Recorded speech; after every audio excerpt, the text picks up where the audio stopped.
피부 톤이라든가 어떤 얼굴형을 봤을 때는 비슷하게 생긴 서양인과 비슷하게 생긴 동양인에서 그런 수술했을 때 굉장히 어색해요. 수술 건수당 그런 아주 극단적인 경우가 발생하는 경우는 사실은 뭐 벼락맞을 확률보다도 낮기 때문에 조급하지 않게 상의하고 선택하시는 게 좋을 것 같다는 말씀으로 마무리하겠습니다. 원장님 안녕하세요. 네, 안녕하세요. 아름다움의 시작 눈으로부터 아이오 성형외과 박병호 원장입니다. 오늘은 성형외과에서 추천하지 않는 시술이란 주제로 좀 얘기를 나눠보려고 하는데요. 네, 권장하지 않는 시술들 어떤 게 있을까요? 비추천하는 수술이라는 표현 자체가 좀 애매한데 본인한테 맞는 수술이면은 당연히 추천할 만하고요. 맞지 않고 불필요한 수술이면 비추천하는 거죠. 얼굴의 형태, 뭐 비율, 모양, 피부 두께라든가 지방 양이라든가 눈썹 위치 혹은 뭐 비율이 있거든요. 그 비율에서 변화를 해서 더 호감이 있거나 이렇게 좋은 쪽으로, 예쁜 쪽으로 혹은 더 기능적으로도 좋은 쪽으로 가게 되면 당연히 강력하게 추천할 수 있는 거고, 그게 아니고 필요가 전혀 없는 그런 수술은 비추천하게 되겠죠. 그래서 그런 경우에 대해서 앞으로 좀 얘기를 해보면 될 것 같습니다. 먼저 가장 흔한 눈 성형 수술 중에서도 병원에서는 추천하지 않는 경우 있을까요? 추천하지 않는 눈 수술이라고 하면은 예를 들어가지고 어떤 분이 오셔가지고 자기 아웃라인을 원한다 뭐 이렇게 하는데, 비율적으로 아웃라인을 하려면 어느 정도 높이를 가져가야 되는데 굉장히 눈이 들어가 있고 피부가 두꺼운 경우에는 그 비율이 이제 잘 안 나오거든요. 아웃라인을 잡을 수는 있지만 굉장히 깊게 박히듯이 보이기 때문에 뭐 서양인들 중에 굉장히 이렇게 깊게 들어가면서 높게 잡힌 경우에 어울리는 경우가 있거든요. 근데 피부 톤이라든가 어떤 얼굴형을 봤을 때는 비슷하게 생긴 서양인과 비슷하게 생긴 동양인에서 그런 수술했을 때 굉장히 어색해요. 그다음에 대부분은 동양인 눈에서 미간이 넓은 분들이 상대적으로 굉장히 많습니다. 그래서 좌우 폭과 그런 어떤 미간 사이 거리가 1대1 대1 이렇게 되는 경우에는 굉장히 또 아름다운 비율이 되는데, 그런 비율도 사실은 약간 이렇게 변형이 될 수가 있거든요. 그거는 직접 잡아보면서 참고로 하되, 어떤 경우에는 이미지가 굉장히 매력적으로 잡히면서 잘 잡히는 경우가 있기 때문에 그런 경우를 좀 참고해서 뭐 케이스 바이 케이스로 그렇게 잡아야 될 것 같고, 그걸 벗어나서 안 되는 경우에 만약에 뭐 어느 정도 라인을 가져가는데 굉장히 싸납게 보인다거나 부자연스럽게 보이는 경우에는 라인을 좀 높게 못 가져가는 경우가 대부분입니다.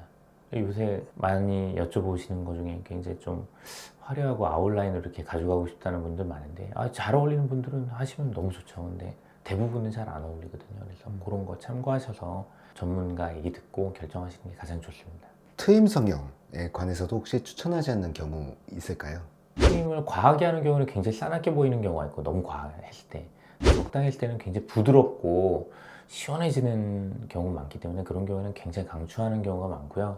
근데 수술을 했을 때 흉터가 되게 많이 남는 경우가 있어요. 뭐 피부 톤이라든가 당기는 힘이 굉장히 센 경우에는 수술 후에 흉터 많이 남거든요. 그래서 그런 경우는 사전에 충분히 고지를 하고, 근데 안 하면은 너무 비율이 답답하고 이런 경우에는 안 할 수가 없어요. 그래서 그런 경우에 강추하고, 대신에 흉터가 덜 남게 하기 위해서 눈 비비지 말고 이마도 쓰지 말고 자극 많이 주지 말라고 하고, 또 수술하시면은 꼭 그 수술 부위 확인한다고 하면 잡아당기고 뭐 하루에 거울 수십 번 보면서 그냥 가만히 놔두면은 흉터 많이 줄어들 거 계속 흉 남게 하시는 경우 많은데, 전문가가 얘기할 때 필요한 경우에 하시는 거는 굉장히 좋고요. 불필요한 경우 있어요. 이미 다 터 있고 뭐 안 해도 되는데 하고 싶다, 저는 안 해줘요. 우리 전문가 의견 잘 들으시고 결정하시면 좋을 것 같습니다. 코 성형 추천하지 않는 경우 어떤 게 있을까요? 뭐 이것도 앞에서 제가 항상 그 말씀드리는 것 중에 이제 큰 어떤 전제 조건 중에 하나는 비율이잖아요.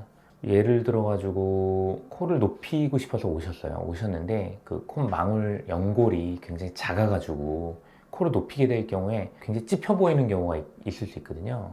그런 경우에는 설명을 드리고 많이 못 높이고 팁도 살짝밖에 못 잡아주고 콧대도 그걸 맞춰서 올려야 되기 때문에 콧망울 연골 따라서 코 크기도 굉장히 결정이 많이 좌지우지 되거든요. 그러니까 무작정 높이고 싶다고 높여지는 게 아니라 연골이나 피부 조직이 받쳐줘야 되기 때문에 그걸 맞춰서 높일 수 있는 한계가 있기 때문에 그게 작은데 콧대도 많이 높이면 아바타 되거든요. 아바타. 그러면 코가 너무 크신 분들이 또 축소하고 싶어서 오시는데요.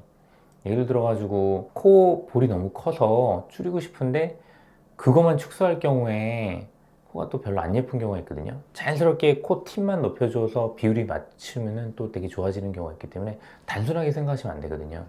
그리고 코 망울이 굉장히 살이 많아가지고 또 줄이고 싶어 하는 분들도 많거든요.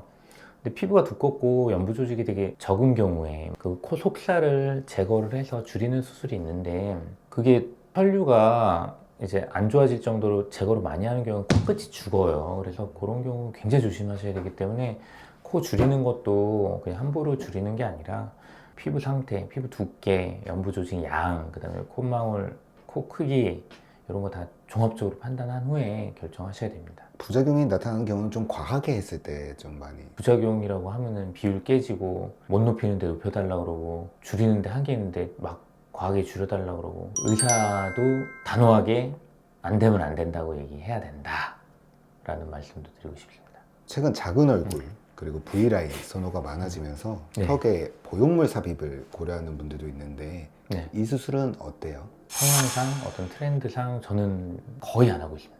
뼈라는 게 어떤 압박을 많이 당하고 변형이 될 수 있거든요. 항상 리모델링이 일어날 수 있기 때문에 보형물을 과하게 넣다 보면은 이제 뼈도 변형되고 보형물이 자리를 잘 잡지 못하면 흔들리는 경우도 있고 이제 비대칭 되는 경우도 있고 한쪽으로 치우치는 경우도 있기 때문에 저는 거의 추천하지 않습니다. 그래서 그런 경우에 이제 턱이 너무 없거나 이제 너무 뒤쪽으로 들어간 경우에는 좀 더 자연스러운 쪽으로 해서 뭐 지방이식을 추천한다든가 이런 식으로 하고 있습니다. 필러는 의외로 좀 간단하다고 많이들 생각하시고 하셔서 좀 많이들 하시는 것 같은데 자주 받아도 괜찮아요? 뭐 볼륨이 부족한 부위나 파인 부위나 이런 부분에 많이 시술을 하게 되고요. 이게 시간이 지나면서 없어지는 성질을 가지고 있습니다. 히알루론산 필러가 그런 성질을 가지고 있고 근데 그거 외에도 사실은 재생 효과가 있는 그런 필러들을 많이 사용하시거든요. 근데 개인적으로 이제 그런 거를 사용을 하고 있지는 않습니다. 시술을 했을 때 그런 부분에 대해서 어떤 교정 가능한 히알루론산만 사실 이용하고 있고요. 어떤 의미에서는 좀 컨트롤 가능한, 예측 가능한 혹은 없앨 수 있는 이런 거를 저는 선호하기 때문에 히알루론산 필러만 이용하고 그런 부분이 안전한 측면에서는 확보가 된다고 생각하기 때문에 그거를 사용하고 그럼에도 불구하고 아주 자주 사용하거나 많이 사용하지 않는 이유는 아주 드물어요. 사실은 부작용이 뭐 혈관 폐색이 된다든가 아주 심각한 경우에는 1년에 한 5케이스 뭐 이 정도 10케이스 이내로 실명되는 경우도 있거든요.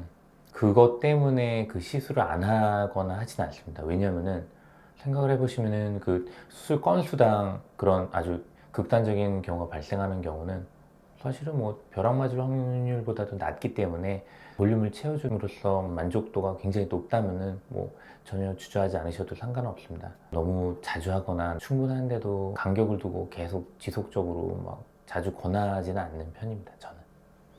오늘 컨텐츠 감사드리고 좀 혹시 추가적으로 더 해주실 말씀 있으실까요?